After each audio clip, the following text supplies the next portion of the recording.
예. 다시 하겠습니다. 네. 오늘로 12.3 내란 사태 발발 100일째입니다. 우리 국민께서 대한민국 헌정 질서와 민주주의를 지키기 위해 온몸으로 싸워온 지도 벌써 100일이 지났습니다. 하지만 내란 속의 윤석열이 검찰의 구속 취소로 감옥에서 풀려나면서 대한민국은 다시 불필요한 혼란과 분열의 늪으로 빠져들고 있습니다. 헌법재판소는 신속하게 선고를 내려야 합니다. 지난 25일 윤석열 탄핵 심판 최종 변론을 마친 지 16일이 지났습니다. 노무현 대통령 때 14일, 박근혜 때 11일 만에 선고한 점을 고려하면 적지 않은 시간이 흘렀습니다.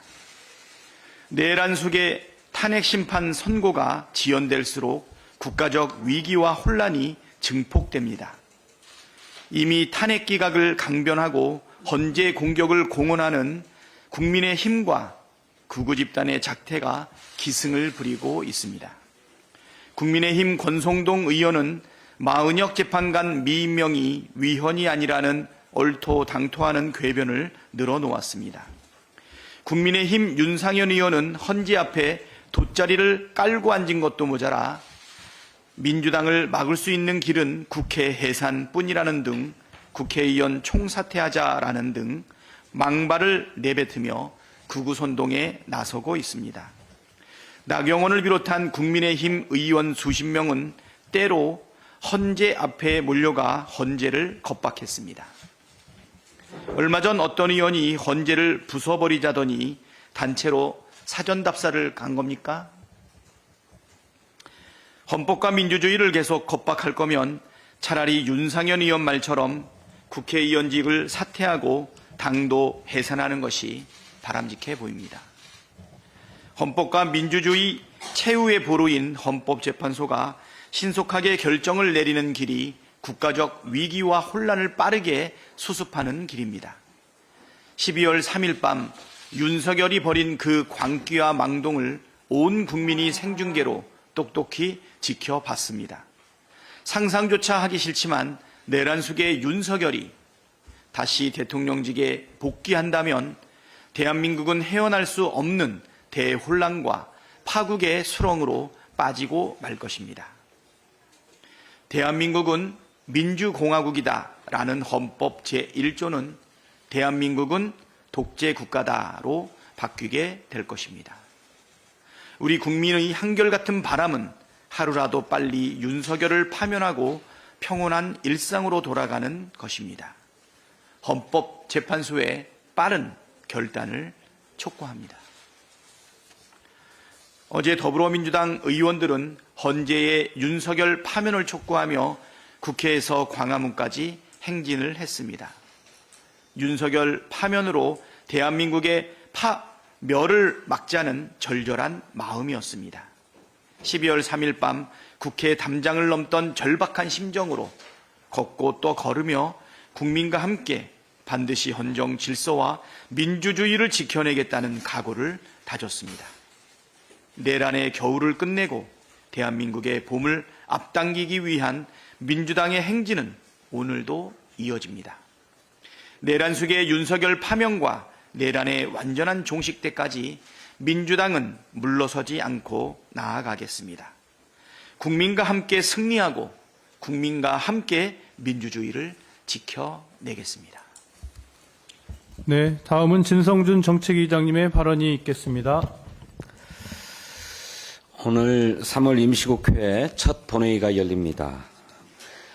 이사의 충실 의무를 확대해서 대주주에 집중된 기업 지배구조를 개선하고 소액주주의 권익을 보호할 상법 개정안이 처리될 예정입니다.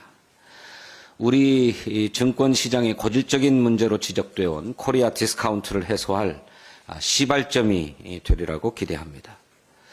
또 어르신 노후 생활을 지원하기 위한 노인 일자리 및 사회활동 지원법, 또 정서, 행동 등의 장애로 어려움을 겪는 학생들을 돕는 초중등 교육법 등 민주당이 추진해온 민생 법안들도 본회의에서 차질 없이 처리하겠습니다.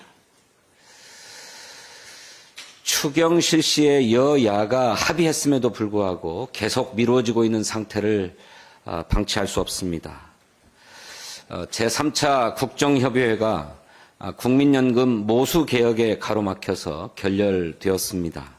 하지만 그에 앞서서 진행된 추경 논의에서는 여야가 추경 실시 원칙에 합의하고 규모와 세부 내역을 논의할 실무 협의를 진행하기로 합의했습니다.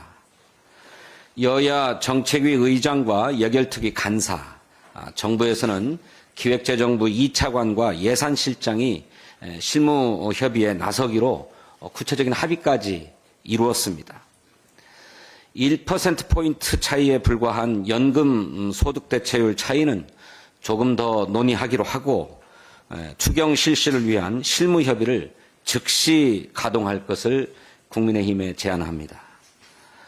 All or nothing이라고 하는 태도를 내려놓고 합의 가능한 것부터 합의해 처리합시다. 시간이 지체될수록 국민의 삶이 어려워집니다. 국민의힘의 전향적인 입장을 요청합니다. 미국 에너지부가 한국을 민감국가로 분류하는 규제에 착수했다고 합니다. 이것이 사실이라면 원자력, AI 등 첨단 기술 분야에서 미국과의 교류 협력이 엄격히 제한됩니다. 초유의 사태가 발생했는데 정부는 실태 파악도 제대로 못한 것으로 보입니다. 지난 11일 국회 외교통일위원회 전체회의에서 조태열 외교부 장관은 비공식 제보를 받은 것을 가지고 상황 파악 중이다 이렇게 답변했습니다. 정부의 안일함과 무능함에 할 말을 있습니다. 민감국가 분류 원인이 일부 보수 정치인의 핵 무장론에 있다는 분석이 많습니다. 대한민국이 핵무장을 하겠다고 마음먹으면 1년 이내에도 할 수 있다. 지난 2023년 4월 윤석열이 하버드대학교 연설에서 내놓은 발언입니다. 오세훈 서울시장은 자체 핵무장이 가장 좋은 협상 전략이다 이렇게 말했습니다. 국민의힘 한동훈 전 대표는 핵무장은 언제든지 할 수 있는 준비가 필요하다고 했습니다. 홍준표 대구시장은 미국에서 전술 핵무기를 가져오든지 나토식 핵공유를 하든지 자체 핵 개발을 해야 한다 이렇게 말했습니다. 미국은 국가안보, 핵 비확산, 테러 지원 등을 기준으로 민감 국가를 지정해 왔습니다. 그런데 대통령을 비롯한 국민의힘의 유력 인사들이 핵무장을 주장하니까 미국 정부가 이것에 제동을 걸기 위해서 경고를 보내는 것이라고 하지 않을 수 없습니다. 엎친 데 덮친 격으로 트럼프 행정부의 전방위적 압박도 확대되고 있습니다. 철강과 알루미늄 등의 25% 고관세에 이어서 소고기 수입 확대까지 강요당할 판입니다. 미 축산업계는 30개월 이상 소고기 수입 금지를 풀어달라고 요구했다고 합니다. 그뿐 아니라 반도체, 자동차 등에는 품목별 관세가 예고됐고 우리 부가가치세와 각종 규제 등을 모두 관세로 환산하겠다는 그런 이야기가 나오고 있습니다. 그야말로 우리 수출 시장은 응급 상태, 코드블루 상태입니다. 윤석열 정부 내내 굳건한 한미 동맹을 최대 성과로 꼽아왔지 않았습니까? 하지만 실상은 한미 동맹을 저해하고 국가 안보와 수출 경쟁력을 위협하는 경거망동에만 앞장서 왔습니다. 국민의힘은 현실성 없는 핵무장론을 즉각 철회하고 민주당이 제안한 국회 차원의 통상대책특위를 수용하기를 촉구합니다. 정부도 민감국가 지정 철회에 외교적 총력을 기울여야 할 것입니다. 동시에 통상 압력을 완화할 방안을 마련하고 국회와 협력할 것을 촉구합니다. 감사합니다. 네, 다음 박성준 원내운영수석의 발언이 있겠습니다. 헌법재판소는 신속한 윤석열 파면 선고로 혼돈과 불확실성의 시대를 끝내야 합니다. 윤석열의 갑작스러운 범인 도피로 온 나라가 혼란스러운 상황입니다. 내란 수괴가 감옥에 나와 마치 개선장구처럼 손을 흔들 때 국민은 절망에 빠졌습니다. 국가적 재앙이나 마찬가지인 상황입니다. 점성술사의 점괘에 기대 국정을 운영한 윤석열과 김건희 때문에 나라의 기강이 완전히 무너졌습니다. 12.3 내란 사태 이후 대한민국 시스템이 고장났습니다. 건설 중인 교량 붕괴부터 군의 폭탄 오폭 사고까지 사건 사고가 끊이지 않고 있습니다.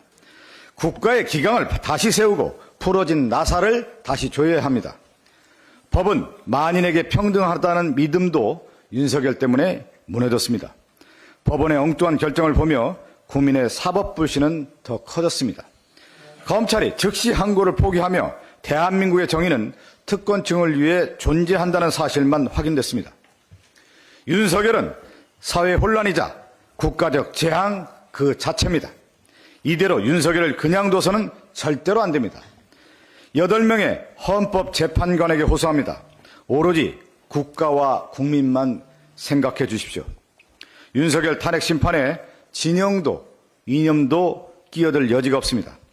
내란 속에 윤석열이 침몰시킨 대한민국을 다시 살려야 합니다. 지금 시간이 없습니다. 국민의 고통을 줄이고 국가를 정상화하기 위한 유일한 선택이 바로 윤석열의 신속한 파면입니다. 헌법재판소의 신속한 파면만이 나라를 구할 수 있습니다. 역사와 국민을 믿고 대한민국을 위해 신속히 결정해야 합니다. 헌법재판관은 애끓는 국민의 염원을 받드십시오. 네, 다음은 김용민 원내 정책수석의 발언이 있겠습니다. 내란 속의 윤석열과 국민의힘의 거짓말, 거짓 선동 하나를 분명하게 밝혀드리겠습니다. 12.3 계엄 전에 22대 국회에서 가결된 탄핵안이 몇 건인지 혹시 알고 계십니까? 딱 한 건이었습니다. 이진숙 방통위원장 한 건만 처리됐습니다.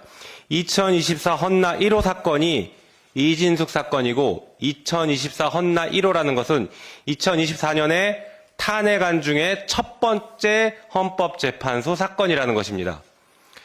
2024 헌나 2호 사건이 최재해 감사원장입니다. 다시 말해서 12월 3일 계엄 전에 윤석열과 국민의힘은 국회가 줄탄핵을 했다, 탄핵을 남발했다, 그래서 계엄을 해서 계몽을 했다라고 주장하지만 단 한 건이었다는 것을 분명하게 말씀드립니다. 오히려 내란 이후에 8건의 탄핵이 국회에서 가결됐습니다. 그중에 4건은 내란 속의 윤석열, 그리고 한덕수 국무총리, 법무부 장관, 경찰청장 등 내란의 공범들이 4명이었고 오늘 선고가 예정되어 있는 감사원장과 검사 3명, 김건희에 대해서 무혐의했던 검사 3명에 대한 탄핵만 있었을 뿐입니다. 이게 어떻게 계엄의 사유가 될 수 있겠습니까? 그야말로 거짓말이라고 할 것입니다.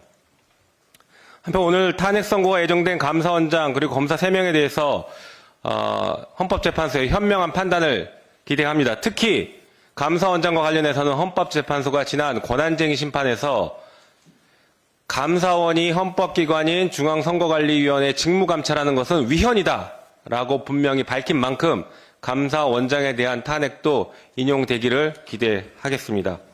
나아가서 이정석 검사에 대해서 지난 헌법재판소는 이를 기각했으나 그 이후에 검찰이 이정석 검사를 기소했던 사실도 국민들은 알고 있습니다. 당시에 증거가 부족해서 부득이하게 기각했던 것으로 알고 있습니다. 국회의 탄핵이 틀리지 않았다는 것을 사후적으로 반증하는 것입니다. 헌재는 윤석열의 거짓말과 국민의힘의 선동에 속지 말고 신속하게 윤석열에 대해서 파면 선고하시기 바랍니다. 하나만 더 짧게 말씀드리겠습니다. 윤석열 구속 취소에 대해서 어제 법사위에서 천대엽 법사위원장이 즉시 항고가 14일까지 가능하다. 검찰이 즉시 항고해서 상급심의 판단을 받아야 한다라는 입장을 밝혔습니다. 오죽했으면 현직 대법관인 천대엽 법원 행정처장이 이런 말을 했겠습니까? 지금 특수본은 지금 당장 즉시 항고를 해야 됩니다. 이 사건으로 국가 형사사법 시스템에 대혼란이 왔습니다. 오늘이라도 당장 즉시 항고를 할 것을 강력하게 촉구합니다. 이상입니다.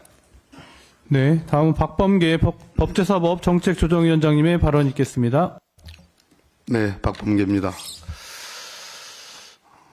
12.3 내란을 온 국민이 진압하고 있었습니다.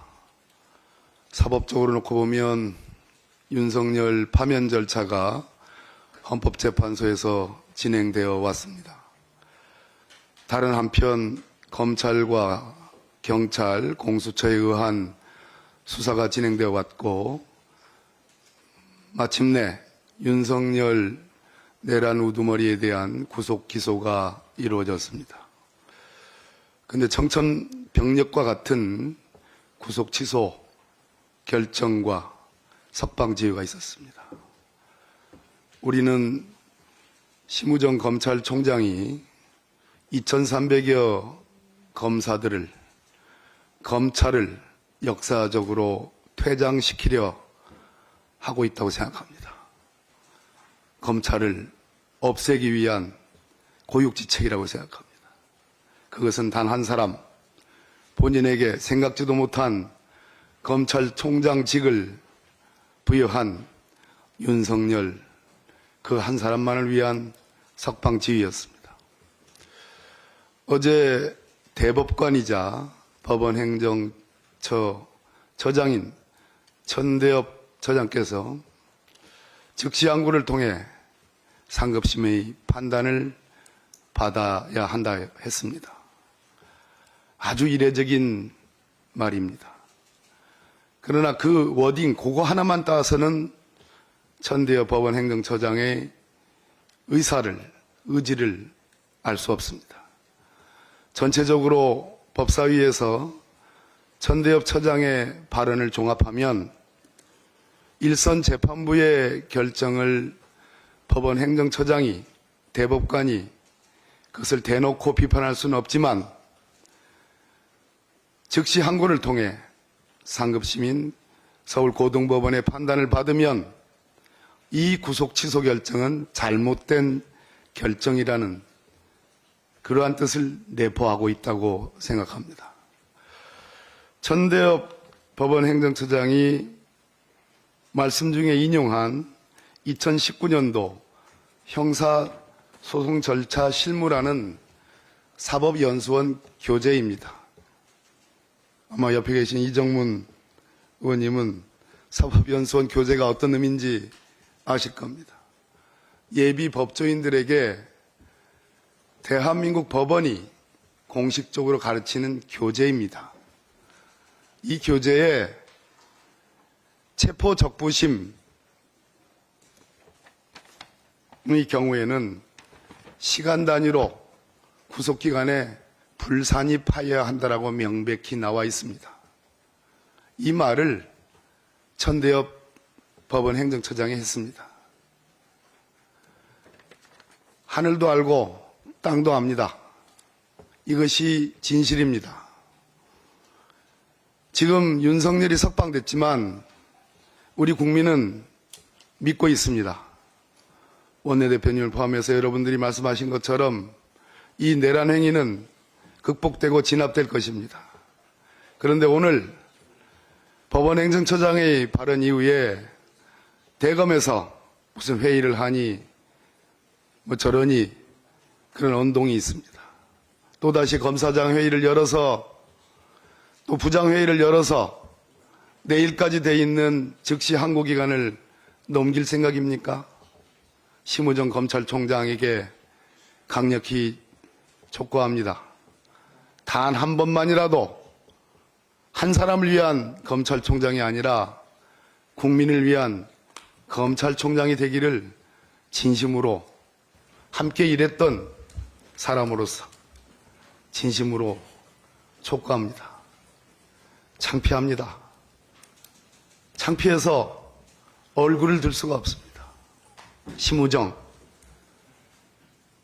정말로 단 한 번만이라도 역사의 죄를 짓지 않는 바른 길을 가십시오. 정말로 강력하게 촉구드립니다. 네, 다음은 문진석 국토교통정책조정위원장님의 발언이 있겠습니다. 네, 문진석 의원입니다. 지난 화요일 국토교통부는 국회 요구에 따라 실시된 서울 양평고속도로 자체 감사의 처분 요구서를 공개했습니다. 이번 감사는 노선 변경의 의혹은 포함하지 않고 단순히 타당성 검토 연구 영역 수행 과정에서 발생한 문제들로 국한했지만 그간 우리 민주당이 제기한 의혹들이 상당수 사실로 드러났습니다. 구체적인 내용을 보면 국토부는 1차분 준공일까지 과업계획서 월간 진도 보고서를 제출받아서 관리해야 하지만 용역 완료 시까지 제출받지 않았고 제출 지시도 하지 않았습니다.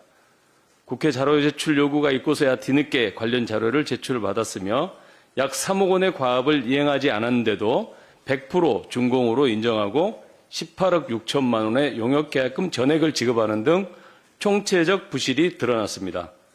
뒷배가 있지 않은 한 이런 일처리는 있을 수 없습니다.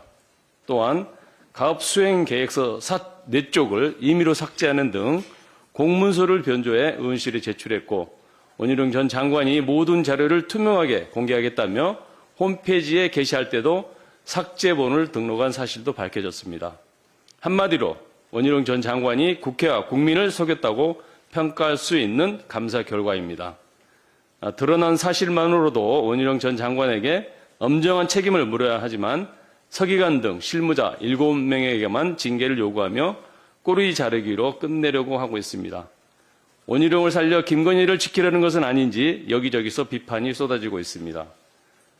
타진요가 생각난다며 상임위와 국정감사장에서 이죽거리고 근거 없이 야당 대표에 대한 공세는 거의 매일같이 하면서 정작 본인이 책임지겠다던 양평고속도로 감사 결과에 대해서는 이틀째 입을 꾹 닫고 있습니다.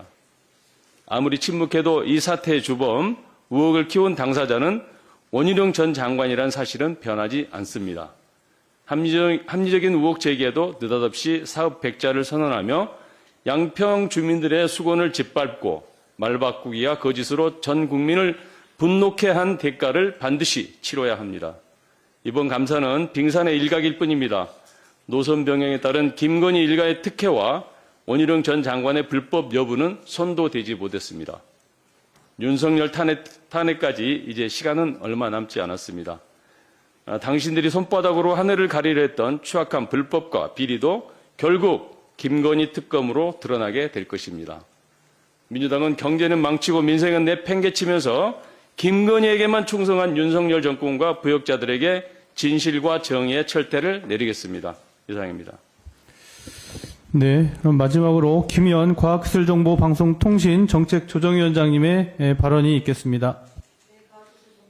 통신위원회 간사 김현입니다. 지난 저희 3월 11일 날 국회 가방위에서는 현안 질의에 불출석한 유일인 방송통신 심의위원장을 고발했습니다. 민원 사주와 관련해서 은폐 의혹에 대한 감사원 감사 요구안과 유일임 위원장에 대한 사퇴 촉구 결의안을 함께 통과시켰습니다. 방심위 유일임 위원장의 청부 민원 은폐 의혹에 대해서는 감사원 감사가 필요한 이유가 다음과 같습니다. 2023년 9월 유일임 위원장은 가족 지인을 동원해서 방심위의 뉴스타파 김만배 신앙님 녹취록을 인용 보도한 방송사를 심의해달라는 민원을 청탁한 바가 있습니다. 2025년 3월 5일 가방위 현안 질의에서 장경식 전 종편보도 채널 팀장은 2023년 9월 14일 유일임 위원장에게 동생이 민원을 신청했다는 내용의 보고서를 제출했다고 인정했습니다. 장경식 팀장은 당일날 권익위 조사에서 거짓 진술을 했고 유 위원장이 잘 챙겨주겠다고 말했습니다. 사실상 위증을 종용한 것입니다. 그동안 가족민원 관련해서 보고를 받은 적이 없다는 유일임 위원장의 말 또한 거짓말로 드러난 것입니다. 유일임 위원장은 이런 상황이 있다고 했을 때 사적 이해관계자와 관련된 민원이 있음을 알고도 심의를 한 것으로 공직자의 이해충돌방지법 등에 규정된 이해충돌 방지 의무를 위반한 것입니다. 한편으로는 2023년 12월 23일 공익 제보자 3인이 민원사주와 이해충돌 방지법 위반으로 유일임 위원장을 권익위에 고발했는데 유일임 위원장은 공익신고자를 색출하겠다며 서울 남부지검에 수사를 의뢰했고 압수수색이 2차례나 있었습니다. 명백한 보복 행위입니다. 권익위도 무책임합니다. 권익위는 민원사주 의혹을 신고받고 8개월 동안 조사를 했고 방심위에 7월 23일 날 셀프 조사를 맡깁니다. 민원사주 감사를 진행한 방심위는 2025년 2월 7일 불법 여부를 확인할 수 없다고 결론을 내렸습니다. 그리고 이렇게 면죄부를 준 박종현 감사실장은 1급으로 승진합니다. 부역자 포상이라는 기상천외한 일을 유일임은 자행합니다. 이런 상황에서 2025년 3월 10일 권익위는 방심위에 또 셀프 조사를 하라고 고양이에게 생선을 맡기는 일이 벌어지고 있습니다. 그동안 윤석열 정부에서 방송장악 언론 탄압이라는 것을 윤석열 정권의 사냥개 노릇을 한 유일임 방심위원장은 이렇게 저렇게 면죄부를 받고 권익위로부터도 면죄부 받고 경찰로부터도 단 한 차례 형식상 조사를 받고 있습니다. 그런데 이런 방심위의 법정 제재가 방통위에서도 그냥 날림으로 처리가 됐습니다. 그래서 44건 중에 방송심의와 관련된 소송건이 30건이 진행되고 있습니다.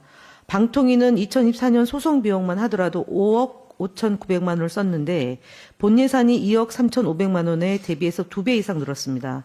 소송 비용이 부족해서 기름값까지 끌어다 쓰고 있는 상황이고 소송 비용을 갚지 못한 비용이 4,750만 원이나 되고 외상이 진 상태입니다. 방심위를 정상으로 돌리려는 유일한 방법은 방심위 위원장이 사퇴하는 것입니다.